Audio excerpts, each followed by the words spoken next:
Todas estas personas se dirigen probablemente a sus puestos de trabajo. No se les ve muy contentos.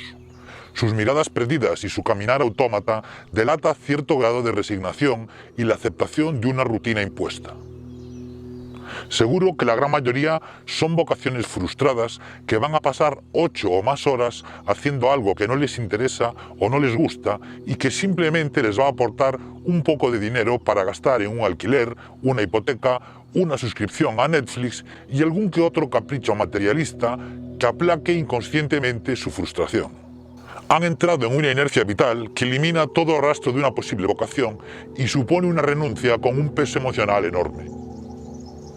Son además víctimas del positivismo o de los mantras motivadores que escuchamos continuamente, como que si hay algo que te apasiona, no debes renunciar a ello por mucho que te digan que no va a funcionar, que dejes de soñar y vuelvas al mundo real, o haz lo que te gusta, lo que te apasiona.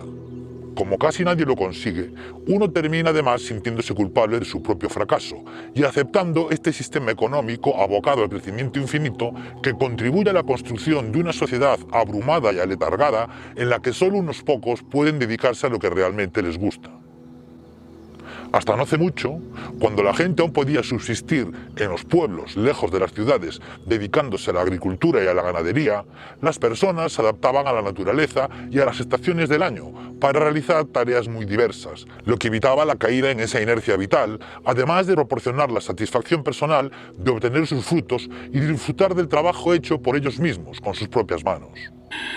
En este contexto tan alienante se producen además situaciones sangrantes y perniciosas, ya que mucha gente, después de renunciar a su vocación, decide dedicarse a profesiones con un alto componente vocacional, como el caso del sector sanitario, los servicios públicos o la educación, movidas simplemente por la comodidad o la seguridad económica que les pueda aportar, aunque no sean las personas más adecuadas para desarrollarlas. Todos nos hemos topado con un policía, un funcionario o un enfermero que por su forma de tratarnos consideramos que no es la persona más idónea para desarrollar ese trabajo.